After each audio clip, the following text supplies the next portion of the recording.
Player ratings for the British and Irish Lions following that win against the Queensland Reds. Who has played themselves into the starting side for the tests? Who's played themselves into reckoning for the 23? Who is sliding out of contention? I've got my thoughts on the performance earlier. Let me know yours in the chat down below. And I'll start with the number 1 jersey. Andrew Porter, who he missed a bad tackle on Hunter Paisami. He wasn't the only person to miss a tackle on Hunter Paisami, but he did miss one in the build-up to that first try for the Reds. Conceded some scrum pens as well. That'll be a bit of a concern, but he was busy in possession and he's a class operator. But I do put him just behind Ellis Genge, who I thought added a bit of energy off the bench. Easy to do when you're coming off the bench against a Reds team that were absolutely gassed. But nonetheless, that's how I see it. Genge with a 7. Kelleher gave him a 6 as well. He was the top tackler when he went off, and I think that probably puts him just ahead of Luke Cowan-Dickie in the battle for the number 16 jersey. But the pair of them are both battling to be Dan Sheehan's backup, because he is the absolute out-and-out standout hooker and the most nailed on of all nailed on players in the history of being nailed on for a Lions team. So the 6s for the hookers. Will Stewart did not have a good day. He had the opportunity today to nail down the number 3 jersey. If he'd had a big performance after Tyke Furlong was a bit rusty at the weekend, Will Stewart could have made it his. And he botched his audition a little bit. Scrum penalties conceded around the park. So it's wide open for the 3 jersey, especially as the guy that wasn't even named in the original squad is probably the best performing tight head prop so far, Finlay Bealham. I gave him a 7. Into the second row, where Maro Itoje was imperious. Jack Morgan was given man of the match, and I'll come to him in a minute. I thought Maro Itoje was the best player on the park. And no game in 10 days for him. Vindicated with a statement performance, menace in defence, menace in defensive line-out, tidy on attacking line-out, massive shots on, carries and a try. As if it was ever in doubt, which I don't think it was, sealed a starting 15 spot. Ollie Chesham had an audition to maybe get up the pecking order, didn't really take it, not as busy as he usually is, got hit on the gain line a couple of times. We saw a couple of glimpses of him running in rangy, wide channels, but I think he's dropped back from the battle for a starting test spot, and he's battling for that number 19 jersey at the moment. It's interesting that Andy Farrell didn't use him in the back row, where I thought he could have been quite useful, and that says to me we've had 3 games, and in 2 of them Andy Farrell's gone for the double open side flanker, and in 1 game he had Tyke Byrne there, who didn't do that well. So maybe Andy Farrell leaning towards the 2 7s. We'll have to watch what the selection is for the next game. But Ollie Chesham is 6. Same score as James Ryan coming off the bench. First rugby for him. He will get a start, possibly at the weekend, and let's see what he can do when he does.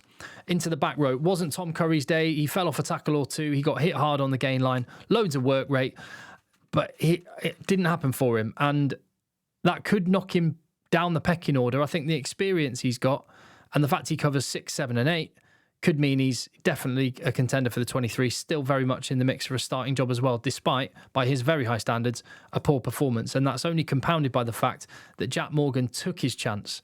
I thought him and Itoje were the 2 standout players. He was all over the place, not perfect. He got ripped in a carry early on in the match, but a force of nature as the game went on.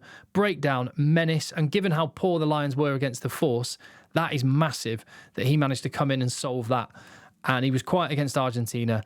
He bossed it in this one, and he's got himself right in the mix. And Jack Conan, I'd say, is very close to being nailed on in the number 8 jersey. Not quite yet. He was one of the top tacklers, top carrier. He bodged a restart, and he missed a couple of tackles, but overall, massively in credit. I've given him a 7.5. Hard to judge Ben Earl, because he came on at centre. Although if Elliot Daly is injured, let's hope he's not, but if he is, then Ben Earl being played at centre maybe opens up the possibility that he could be used on the bench in a 6-2 split, because he would add that versatility if it was needed. Interesting one to watch. That is the forward pack. If you were picking a form 15, the forwards would look like this for me. Genge and Bealham, McCarthy Itoje with a back row of Morgan, Pollock and Conan. Cowan-Dickie, Porter, Stewart, Chesham, Van der Fleer on the bench. So no Curry, no Byrne.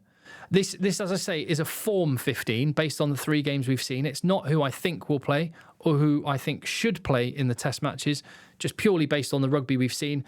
Definitely Tyke Byrne's going to be involved. Definitely Tom Curry could well be involved. And there are others besides. Tyke Furlong as well has got so much pedigree. That stuff counts. That experience counts when it comes to test match rugby. So that this is not the team I'm saying Andy Farrell will or should pick, just on form. Let me know what you think as I take a little bit of a break. Now, I very rarely have sponsors on this channel. I only ever introduce them to you when I really believe in what they're up to. And this is one of those occasions. So please have a look. All right, I want to talk to you about something important and something which in the past I would have shied away from. Low testosterone. So I've recently lost about 7 kilos, which is good. I've got more to go and I will. But the thing is, I was spending so long, months, getting pissed off, frankly, that I was not getting the results. I was working hard, lifting weights, eating, watching what I ate. And then a mate of mine said, it might be low testosterone, Tim.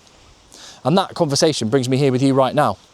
So if you're feeling, I don't know, just not quite yourself, low mood, low energy, inexplicably gaining or not able to lose weight, it might be low testosterone. And like I say, I would have shied away from this in the past because, you know, I play rugby, I still play rugby, I lift weights. This isn't going to be something that affects me, but the reality is this is something which affects all men.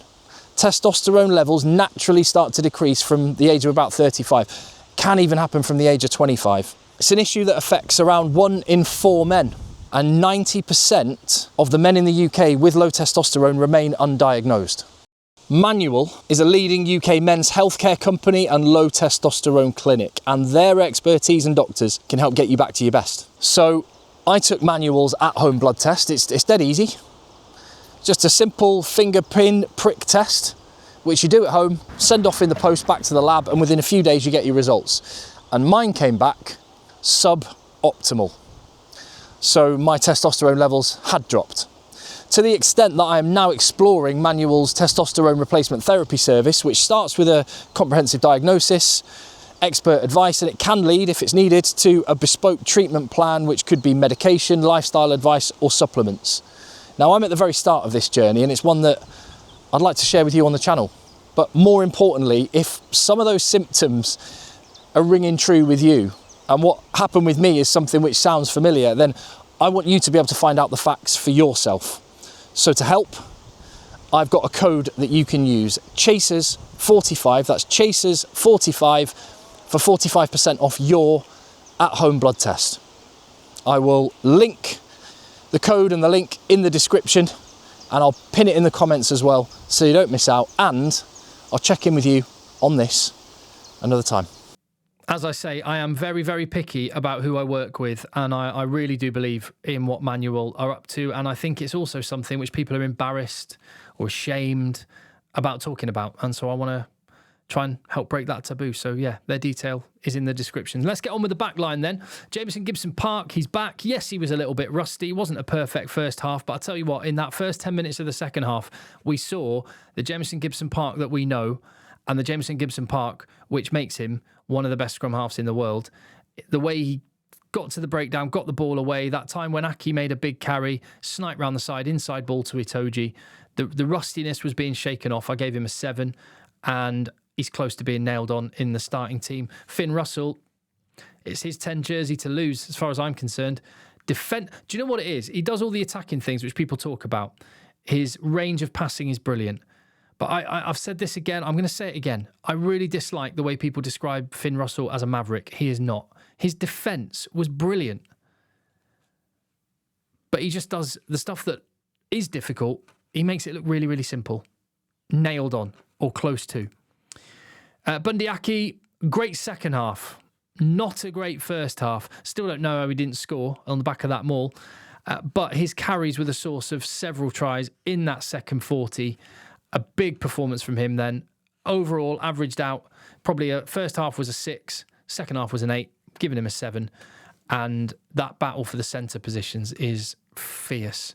Hugh Jones in, and he showed wheels scoring his try. And he got caught out for Josh Fluke's try for the Reds. Few passes missed their target. Again, shaking off a little bit of rustiness, but he was solid. And he got himself a bit closer to Gary Ringrose. I would say still just behind Ringrose. Duan van der Merwe, wasn't his day either, was it?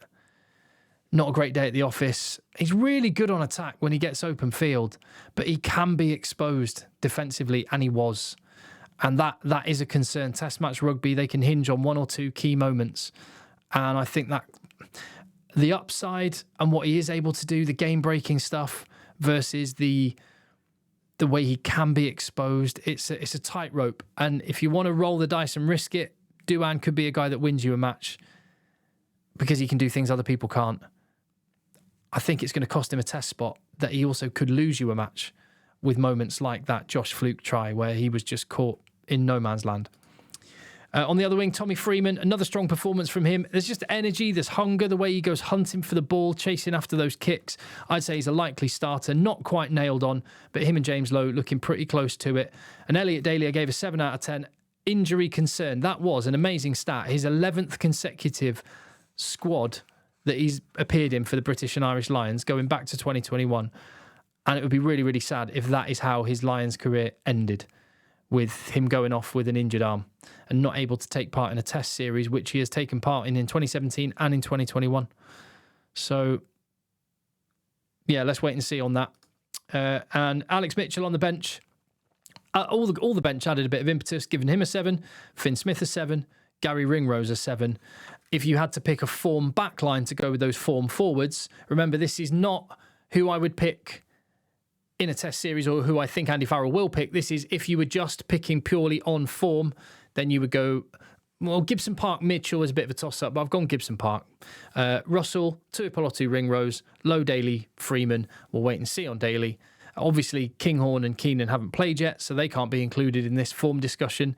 Mitchell, Finn Smith, Matt Hansen on the bench. But, as I say, that is just a form 23-man squad. The reality is, in the forwards, I'd say there are 4 players either nailed on or close to being nailed on, and it's Gen, Sheehan, Itoje and Conan. And in the back line, Gibson Park, Russell feels like the right combination, and Freeman, Lowe feels like the right combination. Other than that, all bets are off, which is a really great place to be with 3 games to go. Lots to talk about. Let me know what you think. I'll see you in the comments down below.